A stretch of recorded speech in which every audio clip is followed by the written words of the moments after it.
Today I'm going to show you everything that I bought and cooked using just shy of £25 worth of food.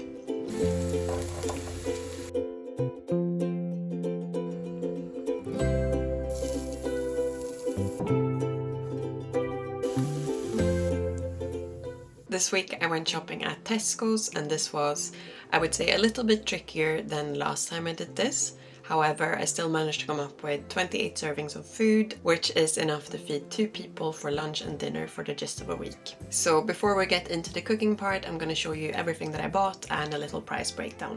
I should probably also take this moment just to let you know that I'm recovering from a bit of a cold, so apologies if I sound a little bit more nasally than usual. So this here is everything that I bought from Tesco. We have got a bag of fusilli, a kilogram of onions, some spaghetti, a 2 kilogram bag of potatoes. I did intend to go for the Mary Piper variety, which is £1.80, but this one was cheaper on the club card price, so I opted for this one instead. And then some mushrooms, some lettuce, a lemon and a lime, a bag each of parsley, dill and coriander, 2 heads of broccoli, some cans including coconut milk, chopped tomatoes, cannellini beans and 2 cans of black beans. And finally some soygurt, 2 things of oat cream and 1 litre of soy milk. This came to a total of £16.75. However, you will also need to pick up the following items, but I already had enough of these at home. A kilogram of long grain white rice for 52p, 500 grams of red lentils for £2. However, just as a heads up, it does work out cheaper to buy the 1 kilogram bag for £2.50. A 200 gram bag of walnuts for £2.60. A can of chickpeas for 49 pence, a block of tofu for 1.95, and a slice of bread, which I haven't bothered trying to work out the price for. This adds another £7.56, which brings the total price up to £24.31. This here is the full shopping list, so you can pause the video here and take a screenshot if you want to. I found it really helpful to have the price of the item listed on my shopping list, just to ensure that I picked up the right item and not be overwhelmed by choice whilst I was in the store. As a little side note, just as last time, I'm also going to be including things that I deem to be pantry essentials, so things that are always good to have at home if you're doing a lot of cooking. So these include soy sauce, olive oil, some form of vinegar, cornstarch, nutritional yeast, some vegetable broth, lemon juice, mustard, sriracha, some form of flour, fresh ginger and garlic, as well as a selection of herbs and spices.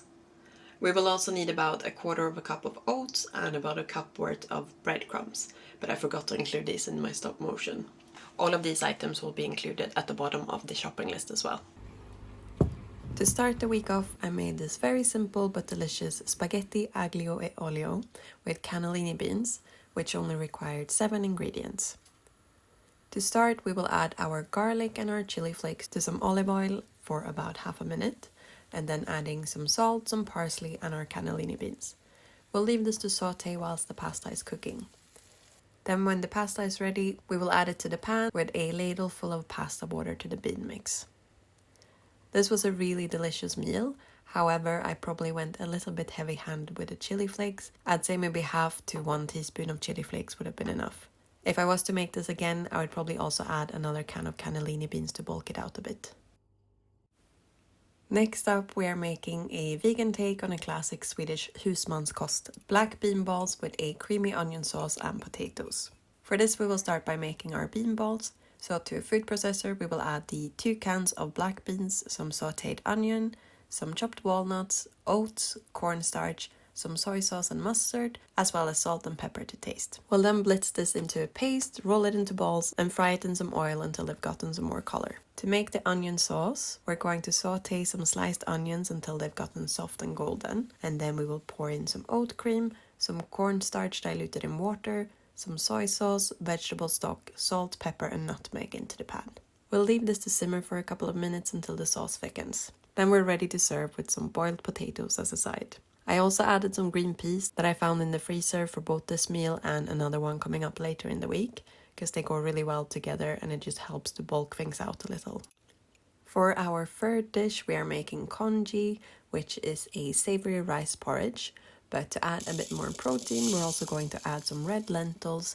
So to a large pot, which I don't really own, so I used my pressure cooker, or I think it's a pressure cooker, I'm not entirely sure what it is. We will add equal parts of rice and lentils, covering this with about 4 times as much water and some vegetable stock powder, and then leaving it to simmer for about 2 hours until the rice and the lentils break down into a porridge.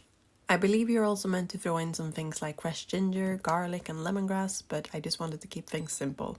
For the toppings, I sauteed some mushrooms in soy sauce and some broccoli. I meant to use one of the 2 broccoli heads for this, but I found some forgotten tender stem broccoli in the fridge, so I decided to use that instead just so it wouldn't go off, because that seems like a silly thing to do during a budget-conscious week. Finish the dish off, we'll add a little drizzle of toasted sesame oil on top. And there you have a very simple but delicious meal for this time of the year.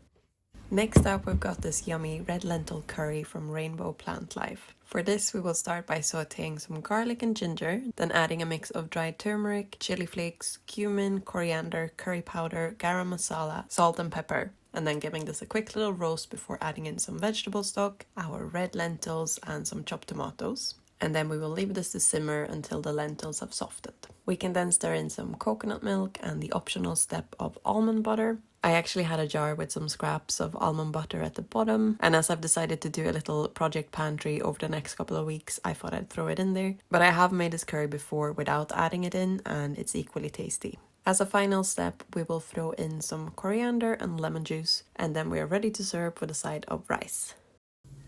For the 5th meal of the week, I made some tofu sticks with potatoes and dill sauce. Another vegan take on a very classic dish. We will marinate some tofu that has been drained and also cut into sticks in some soy sauce and lemon juice. Then dip these into some batter that has been made with equal parts of flour and water, and then cover these in breadcrumbs. Fry the tofu sticks on both sides until golden brown. For the dill sauce, we will simply combine some soy curd, some dill, some lemon juice and salt. You could also add a bit of mayo to the mixture here to make it a little bit richer. I once again served this with just boiled potatoes as a side, but for a bit more variety, you could turn it into mashed potatoes because we will have some leftover soy milk and maybe some parsley if you would like.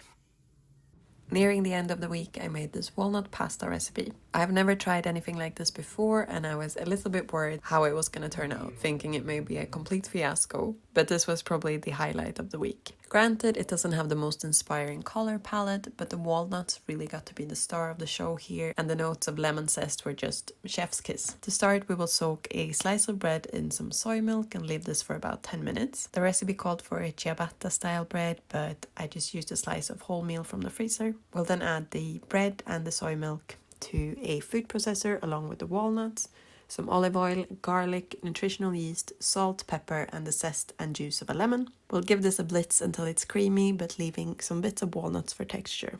We'll then add this to a pot with our drained pasta, as well as a ladle of reserved pasta water and a sprinkling of fresh parsley. For the final meal of the week, we've got a roasted potato salad with a green goddess dressing. So to a tall jar, we will add the rest of the soy curd, some lime juice and lime zest, some garlic, nutritional yeast, olive oil, cider vinegar, salt, and all of the leftover herbs from previous recipes. So this deviates a little bit from the original recipe.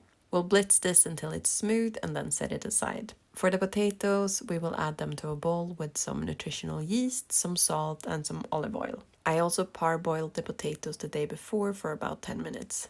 To the same bowl, we will then add our chickpeas and the broccoli with some more olive oil and salt. These were meant to be prepared separately, but for convenience I decided to just throw them both together, since I only own one pan sheet and I don't mind if the broccoli is a bit charred as well. We will then pop these in the oven to roast, adding a mix of garlic powder, coriander and thyme at the halfway point. Then to the same bowl once again, because who can be bothered doing the dishes in between, I added some shredded iceberg lettuce and then dressed this in some of the green goddess dressing.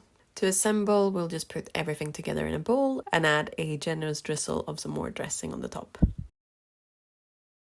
That is everything for this week. So we've managed to make 28 servings of food with quite a good variety, I would say, and relatively healthy meals. And the price per portion comes in under £1. Pretty successful.